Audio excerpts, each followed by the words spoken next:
Good evening sir, good evening sir. Please अपने बारे में बताइए, आपने फ्रेंचाइजी कब लिया और कब स्टार्ट किया आपने स्कूल बेसिकली, प्लीज़ बताइए। Good evening all of you. Rishi sir और मैम, एक्चुअली मैंने 1.5 साल पहले स्टार्ट किया था माई छोटा स्कूल। और वैसे बात तो मेरी लगभग 2 साल से चल रही थी, जो बीच में कोरोना आ गया। मैंने साथ में उनको साइन अप किया तो बहुत सारी प्रॉब्लम फेस की, क्योंकि पेरेंट्स जो है बच्चे भेजना नहीं चाह रहे थे। उनको डर था कि कोरोना ना हो जाए, दिक्कत ये हुई। फिर भी मैंने कोरोना के समय में भी कम से कम 20 से 25 बच्चों को सोशल डिस्टेंस में अलग अलग रूम्स में उनको बैठा के मैंने प्रशासन के सारे रूल्स फॉलो करके अलग अलग टीचर रख के मैंने सारी चीज़ें प्रोवाइड करवाई। और मैं ऐसा रिजल्ट रहा, 29 बच्चों में से लगभग मेरे इस सेशन में उनमें से 25 बच्चे सस्टेन थे और आगे बढ़े उसमें। उसके बाद भी मैंने काफ़ी मेहनत की, काफ़ी प्रॉब्लम्स फेस करनी पड़ी। लोगों ने ये कहा कि भाई आप तो पेशे से डॉक्टर हो, ऐसे पॉसिबल नहीं है, कैसे कर पाओगे। मिसेज ने मुझे बहुत अच्छा साथ दिया, वो PhD और MPhil है, तो उन्होंने बैकअप ये दिया कि पीछे से वो संभालते थे, बाहर से मार्केटिंग और जो भी एडमिशन करना होता था। मैं personally door to door visit की, मैंने हर घर में गया जहाँ मुझे पॉसिबल था। बच्चे मिले नहीं मिले, मैं सबकी इंक्वायरी नोट करके आया कि मुझे आगे फ्यूचर में आगे बच्चे बढ़ाने हैं, तो मैं सीनियर बच्चे कितने हैं, जूनियर कितने हैं, सभी की डाटा मैंने कलेक्ट कर ली है। तो उससे मुझे काफ़ी वो हुआ, हालांकि काफ़ी 200-300 इंक्वायरी आई, जिनमें से मैं लगभग 65 बच्चों को एनरोल कर पाया। और उसके अलावा मुझे कुछ लोगों ने, साथियों ने, रिश्तेदारों ने तारीफ दी कि कुछ नहीं होगा, 10 बच्चे करके दिखाना। तो बस वो दिमाग में ये था कि बिंदाजी वाली बात है ना, कि छोटा दिमाग ये सटक गया था कि मुझे करना है। मैंने 100 का टारगेट लिया, तो बाद में मेरे पास 80 की सीटें थी, 100 के लगभग कोशिश की मैंने। तो ये है कि अब लगभग मेरे पास 65 बच्चे हैं मेरे पास प्रोजेक्ट में जो पढ़ रहे हैं। अब कुछ प्रॉब्लम जो आ रही है, देखो हम रूरल क्षेत्र से बिलोंग करते हैं, उसमें ये आ रही है कि मेरे जो स्कूल जो इलाके में है वहाँ लगभग 10 से 12 स्कूल है। मेरे आसपास अराउंड में लगभग 500 मीटर या 1 किलोमीटर के अंदर है। तो कुछ तो ये समस्या आ रही है कि लोकल बच्चे वही अपने गली में आसपास सेट हो जाते हैं, पहली प्रॉब्लम ये आई। दूसरे छोटे बच्चों का है तो ट्रांसपोर्ट में दिक्कत होती है, तो वो ये सोचते हैं कि हाईवे होता है उसको क्रॉस ना करवाएं, हम आसपास ही डाल दें। फिर भी मैंने कोशिश की, 5-6 किलोमीटर से बच्चे लाने की कोशिश की है, और अभी रहे मेरे पास कंटिन्यू ट्रांसपोर्ट से। मेन समस्या ये आई कि फीस की आती है, क्योंकि रूरल इलाके में तो मैं जो फीस हमारा कैरिकुलम में सेट कर रखा है वो उतना दे नहीं पा रहे। तो वो कम से कम 10-12-15 हज़ार पे करते हैं, तो उसमें अपने आप को सस्टेन करने में बहुत दिक्कत होती है। तो मैं इसी प्रॉब्लम को फेस कर रहा हूँ, तो इसीलिए मैं इतनी दूर चल के आऊँगी सर सेवा में पूछूँ कि इसका क्या सोल्यूशन हो सकता है। किट वगैरह है 3000 रुपये के, नो डाउट बहुत, और अदर ब्रांड से उनसे बहुत चीप है, कोई दिक्कत नहीं, महंगा नहीं है सब चीज़ें। लेकिन फिर भी हम तो वो करना चाह रहे हैं कि पेरेंट्स को और भी सस्ता कैसे प्रोवाइड हो, कि उनको ड्रेस भी मिल जाए, बुक्स भी मिल जाए, सुविधाएं भी मिल जाए, एजुकेशन भी मिल जाए, वो हमें शिकायत भी ना रहे, और बच्चे अगले साल हमारे पास ही रहेंगे। उसके लिए जो भी आप पॉजिटिव आप जो रिस्पॉन्स दोगे वो हम उस पर इम्प्लीमेंट करेंगे। और मुझे मैं छोटे स्कूल से जुड़ के बहुत अच्छा लगा है। सर का बहुत डेडिकेशन रहा है, ऋषि सर भी हो गए, अनु सर हो गए, ऋषि सर हो गए, और अपने क्षितिज सर हो गए, सारों ने, और नितिन सर हो गए, मैम वगैरह भी बारी बारी से फोन करते रहती हैं, मोटिवेट करते रहते हैं। तो मुझे बहुत अच्छा लगा, और मैं सभी से ये कहना चाहूँगा कि आप हमारे छोटे स्कूल से जुड़िएगा और इनके साथ आगे बढ़िएगा। कहीं ना कहीं छोटी मोटी प्रॉब्लम सब जगह आती है। देखो ये कोरोना ने सभी की कमर तोड़ी है, तो मैं मानता हूँ कि हो सकता है हमारे से भी कमी है, इनसे भी कमी है, तो सर हमें गाइड करते रहते हैं। बाकी जो भी हमें कोई ऐसा कंसर्न रहेगा, कोई इशू रहेगा, तो मैं आपसे सर बाकी आपका ट्रेनिंग सेशंस वगैरह कैसा चल रहा है सर अभी? सर बढ़िया चल रहा है रूटीन। देखो मैं तो ग्रुप में देखता रहता हूँ कि बारी से रोज ऐसा, अगर कोई दिन किसी दिन ट्रेनिंग नहीं होती तो पहले से मैसेज डाल दिया जाता है कि आज ट्रेनिंग नहीं होगी, कोई इशू हो सकता है, टेक्निकल इशू है, कोई स्टाफ का इशू है, आपको प्रोवाइड नहीं, तो वो कोई बड़ी बात नहीं है। लेकिन ये है कि प्रॉपर मैं देख रहा हूँ कोरोना टाइम से, इसमें कोई डाउट नहीं। मैं बेबाक बोलना चाहूँगा कि प्रॉपर और ब्रांड के में मुझे नहीं पता क्या हो रहा है क्या नहीं हो रहा, लेकिन माई छोटा स्कूल के हेड ऑफिस से प्रॉपर उसमें हर जगह ट्रेनिंग जो होती है, जो ओनर्स की ट्रेनिंग है, टीचर्स ट्रेनिंग है, और अदर जो एक्टिविटी है ट्रेनिंग, वो सारी प्रॉपर होती रहती है। और आपका जो कैरिकुलम भी बहुत अच्छा है अपना स्कूल का। साथ में जो ऑनलाइन जो ट्रेनिंग के अलावा जो अपना जो ERP सॉफ्टवेयर है उसमें भी बहुत अच्छी जानकारी है। हालांकि हम इसको फॉलो, देखो मैं तो क्लियर कहता हूँ, पूरी तरह से नहीं कर पाते, क्योंकि छोटे बच्चे हैं, 3 घंटे के लिए रोक पाते हैं, उनको बहुत सारी चीज़ें सिखाना होता है। उनको सबसे पहला मेजर इशू क्या होता है, उनको बैठा के रोकना सबसे बड़ा इशू है। और पेरेंट्स 3 दिन में जब आने लग जाते हैं, तीसरे दिन उन्होंने क्या कि सर बच्चा कुछ लिखे नहीं है, आज कुछ पढ़ के नहीं है, क्या किया।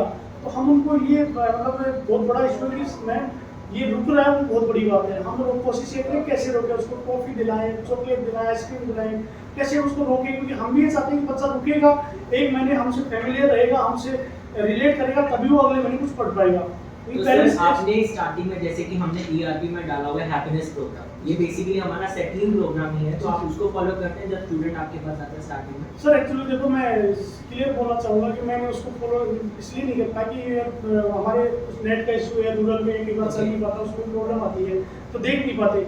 तो हम फिर क्या टीचर्स भी ऐसे अनट्रेन, जैसे 2 तो ट्रेनिंग पहले से किसी स्कूल में पढ़ाई हुई है, एक्सपीरियंस और ये 3 टीचर जो हमारे वो लगभग फ्रेशर है एक तरह से, तो हम उनको एक तरह से ट्रेनिंग देके उनको वो कह रहे हैं भाई ठीक है धीरे धीरे सीख जाएंगे, कोई बड़ी बात नहीं है। और बेसिकली मैं 60-65 बच्चों के 5 से 6 टीचर का स्टाफ है मेरा, तो मैंने उनसे ये कमिटमेंट किया था कि अदर ब्रांड में कितने बड़े और छोटे मुझे नहीं पता क्या चल रहा है, किसी में 40 बैठा रखे, किसी में 30 बैठा रखे, लेकिन मेरे ब्रांच में मैक्सिमम 15 और मिनिमम 10 बच्चे के ऊपर एक टीचर होगी, वो मैं फॉलो कर पा रहा हूँ।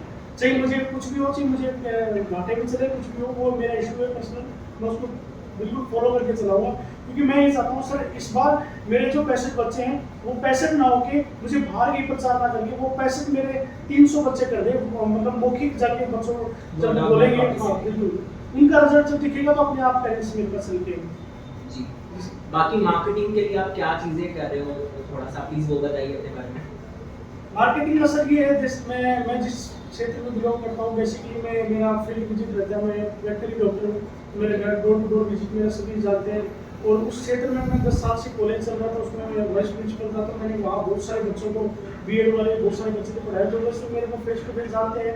तो मुझे तो एक स्टेटस लगाना होता है, क्योंकि मेरे 10,000 कॉन्टेक्ट्स में इसमें लगे बार लगाता हूँ तो 1500 सीन हो जाते हैं एक बार, तो सारे लोकल होते हैं, तो कहीं ना कहीं वो, और फिर मेरे इतने कनेक्टेड है बच्चे से, बॉयज़ हो गर्ल्स हो, सब मेरे से इतने कनेक्ट रहते हैं कि सर ने कुछ किया तो शेयर करते हैं।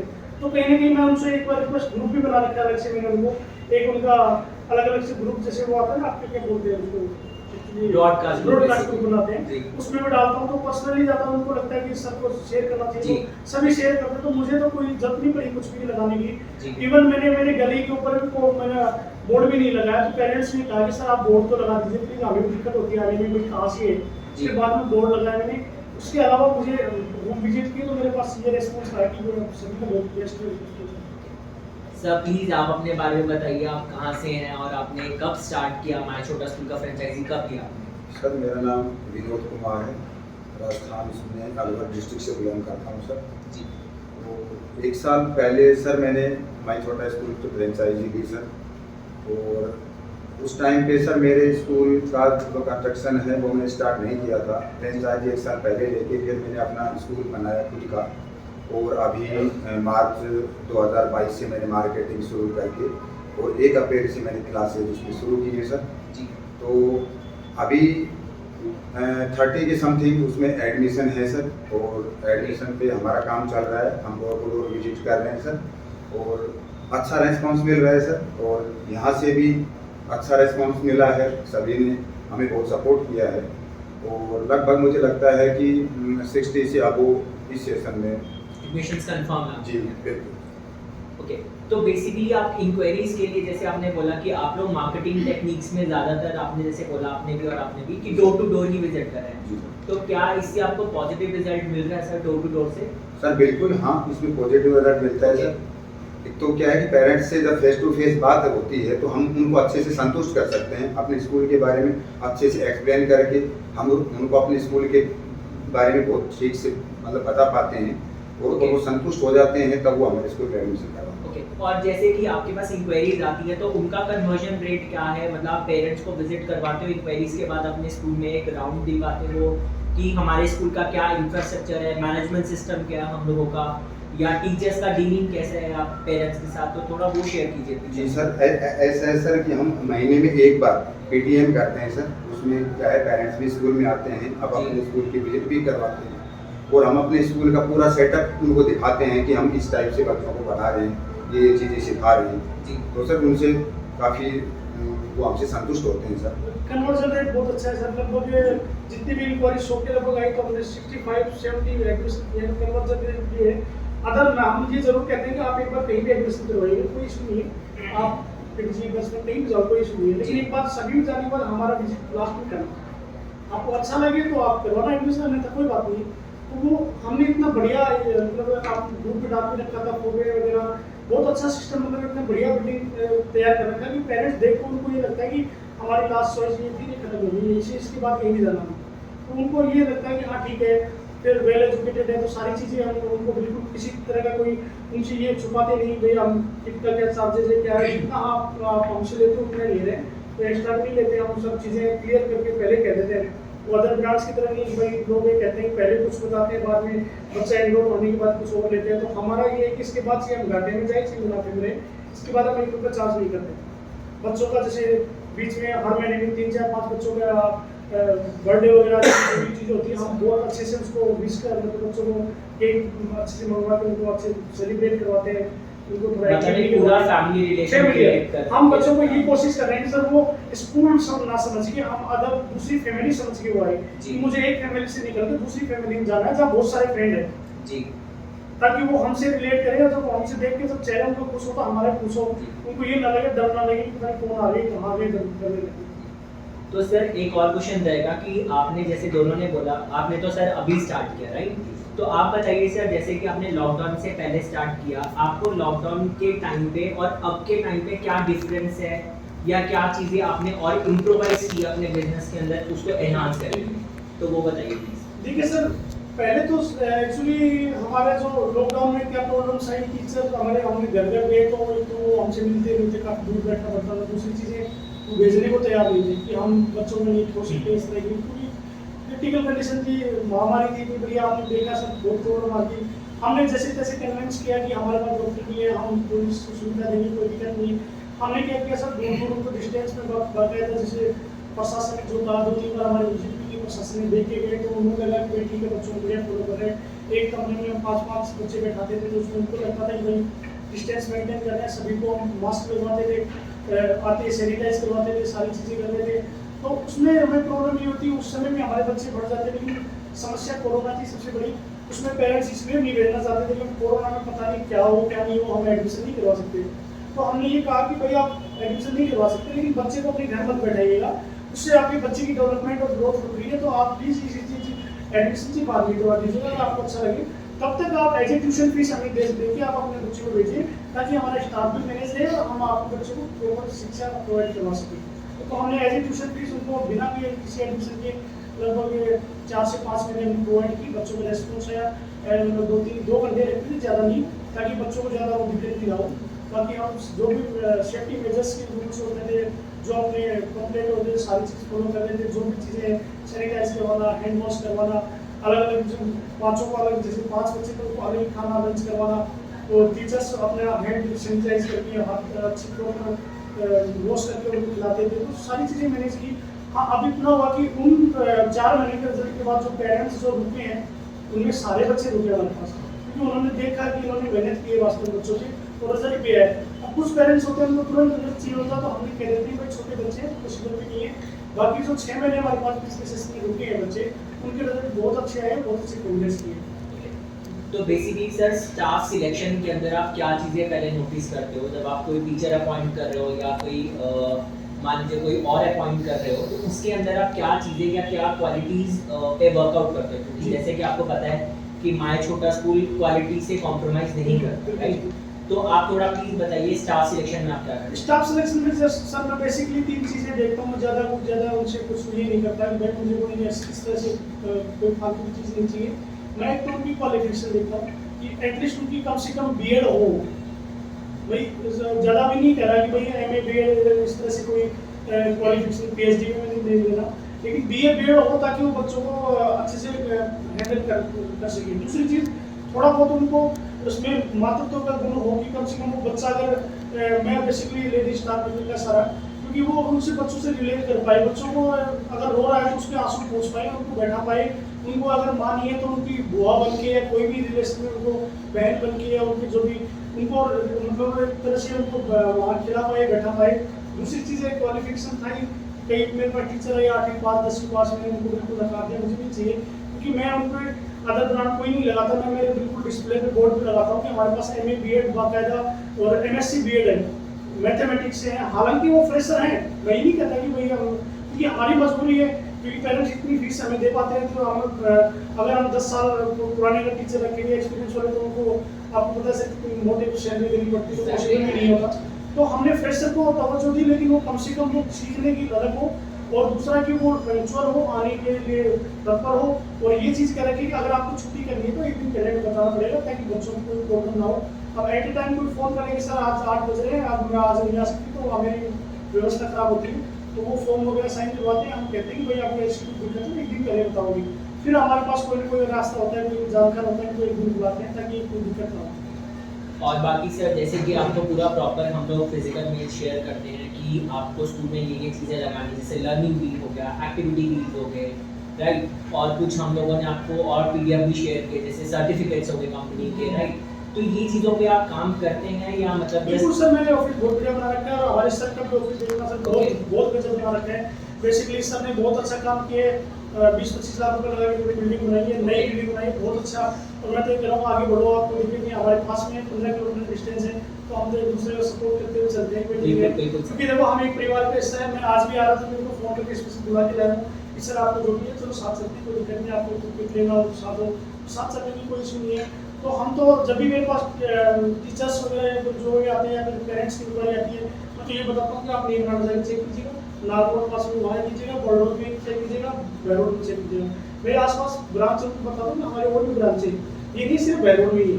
मैं उनका भी बताता हूँ, कोई बहरोड के अलावा जैसे नीमराना रहता तो आप नीमराना सर के पास जाइए, वहाँ करवाऊंगा, ना कि मेरे पास, क्योंकि छोटा बच्चा है 3 से 7 साल के बीच का है, तो वो आप ट्रांसपोर्टेशन सबसे बड़ा इशू होता है। क्योंकि सर मैं देखता हूँ 7 किलोमीटर से मेरे पास बच्चे चल के आ रहे हैं, तो वो बच्चा जैसे 7 किलोमीटर से मेरे स्कूल से चल के घर जाएगा तो सो जाता है, और उसकी केयर इतनी ज़्यादा जरूरी है। ड्राइवर मेरे सबसे बड़ी प्रॉब्लम जो मुझे आ रही है सर, मेजर प्रॉब्लम जो मैं बता रहा हूँ मेरे दिन से, कि मुझे ट्रांसपोर्ट की इशू आ रहा है, क्योंकि वो ट्रांसपोर्ट किसी के नहीं मानते कि मुझे मुँह मांगी तो रेट चाहिए। हमें पेरेंट्स छोटे बच्चे हैं तो प्रोवाइड नहीं करवाते, छोटा सा बच्चा इसकी फीस देकर क्या करेंगे, और हमें लाना है, अगर अभी स्कूल चल रहा है तो उनको लाना पड़ेगा, तो वो जितने दे रहे हैं उतना ही लेना पड़ेगा। तो उसमें अब सबसे बड़ी इशू है कि मतलब जो ड्राइवर है कैसा है, छोड़ के कैसे जा रहा है, बच्चे को कैसे बैठा रहा है, कैसे उसको उतार रहा है। फिर कुछ पेरेंट्स के इशू होते हैं बहुत सारे कि हमारे बच्चे को सभी आगे बैठाओ पीछे नहीं बैठाओ इको में, तो अब सभी को हम मैनेज करते हैं, भाई एक दिन आपका बच्चा बैठेगा, एक दिन ये बैठेगा, तो वो तो हम उस हिसाब से मैनेज कर रहे हैं। लेकिन फिर भी हमें ये कि पॉजिटिवली आगे बढ़ रहे हैं। और मैं इतना ही कहूँगा सर, हमें और जो भी सपोर्ट की जरूरत है तो हमारे छोटा स्कूल से मुझे पता है निराशा हाथ नहीं लगेगी, और हम एक टीम के रूप में काम करना चाहते हैं। मेरा डेस्टिनेशन ये नहीं है मैं सिर्फ 60 बच्चों के लिए नहीं बनाऊँ, मैं मेरी गवर्नमेंट जॉब छोड़ के हरियाणा में न्यू में पोस्टिंग थी, वो छोड़ के जब मैं 80,000 की नौकरी छोड़ के अब मैं छोटा स्कूल से जुड़ा हूँ, कुछ सोच के जुड़ा हूँ।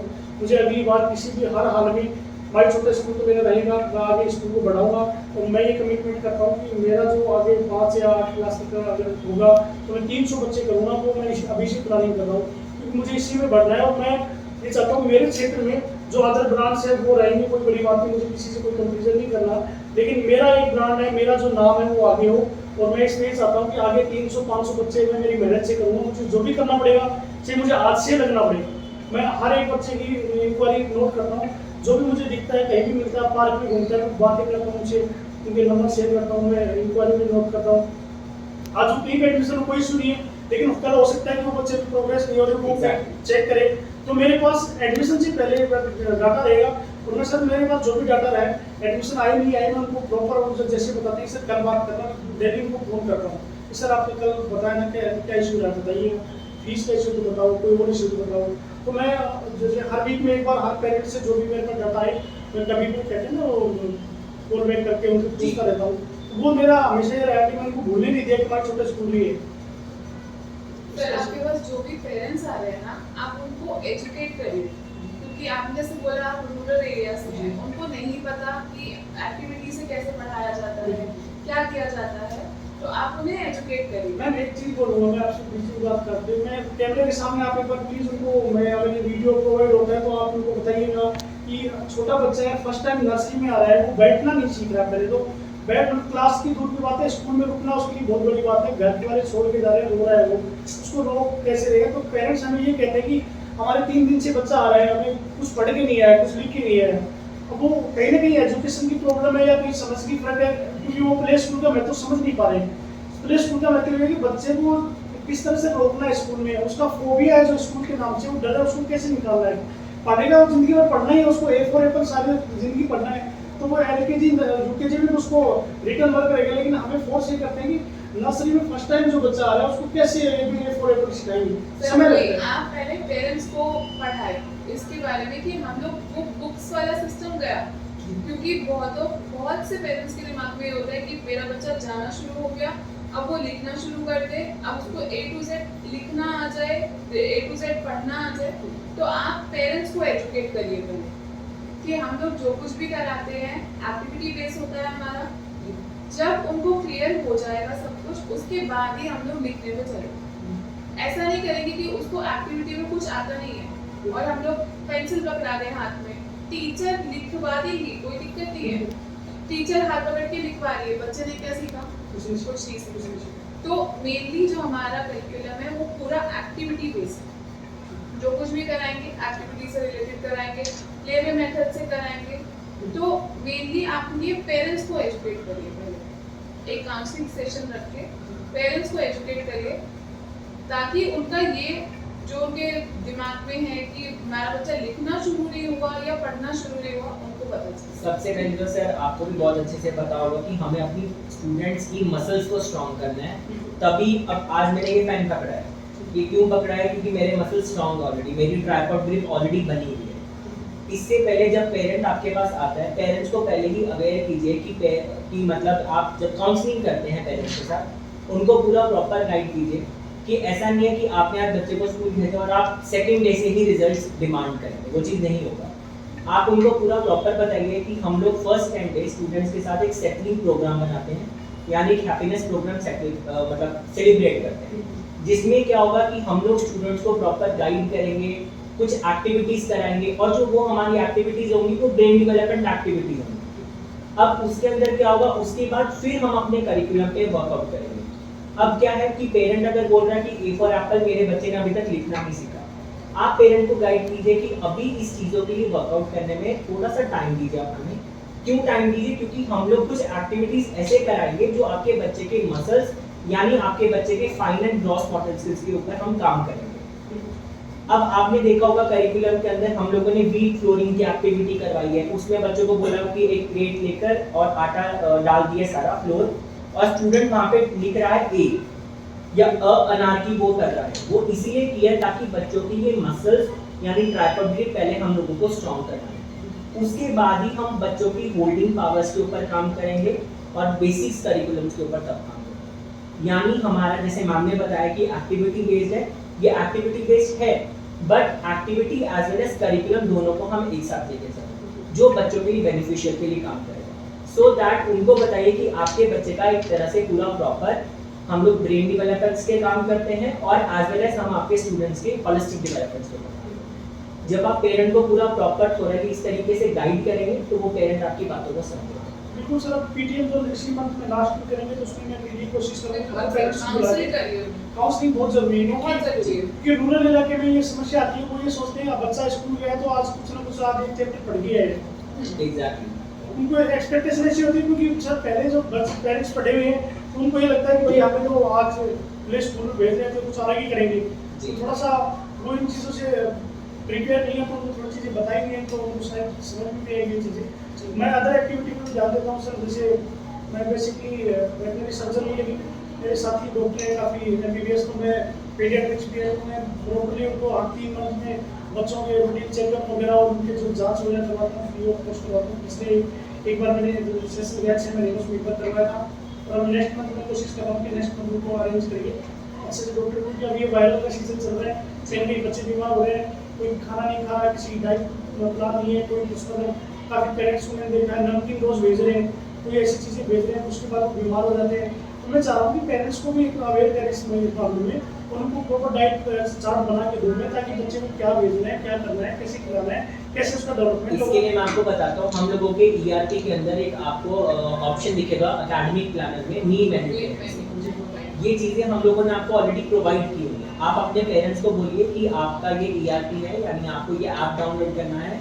एंड यहाँ पे आप पेरेंट को पूरा प्रॉपर नॉलेज दीजिए कि ये ERP के थ्रू आपको आपका बच्चे का होमवर्क भी दिख जाएगा, वर्कशीट्स आपके दिख जाएंगी बच्चे की, और बच्चा आज क्या स्कूल में पढ़ के आया वो भी दिख जाएगा। अपार्ट फ्रॉम दैट, जैसे आपने बोला मीन मेन्यू वाला चीज़ जो मेन्यू का है, तो वहाँ पे वो पेरेंट वो ऑप्शन भी देख सकता है, तो वो पेरेंट के लिए बेनिफिशियल होगा और आपके ऊपर बर्डन कम है। जैसे आप बोल रहे हो कि मेरे को बनाना पड़ेगा, सारी चीज़ों पे वर्कआउट करना पड़ेगा, तो वो बर्डन आप पे कम हो जाएगा, तो आप वहाँ से वो वर्कआउट करके पेरेंट्स को शेयर कर सकते हैं, राइट। सर, आपको कोई प्रॉब्लम आई हो स्कूल के रिगार्डिंग स्टार्ट करने में, या अभी आपको प्रॉब्लम फेस हो रहा हो, तो प्लीज़ आप वो शेयर कीजिए। सर इस टाइप का तो अभी कोई प्रॉब्लम नहीं है। कोई मैंने सबसे पहले तो सर क्या है कि मैं आपको बता दूँ कि मैं 8 साल से स्कूल चला रहा था सर। इससे पहले मैं टारगेट के नाम से मेरा स्कूल चलता है। ओके। जी सर। तो उसके बाद सर क्या था कि मैं जैसे यूट्यूब पे मैं छोटा स्कूल का वीडियो मैंने देखा, तो वो वीडियो मुझे बहुत अच्छा लगा। फिर मैंने और सर्च करके इस माई छोटे स्कूल के बारे में मैंने और सर्च करके इसके बारे में जाना, तो मुझे बहुत अच्छा लगा, और मैंने उसी समय ठान लिया था कि मैं यहाँ की फ्रेंचाइजी लूँगा।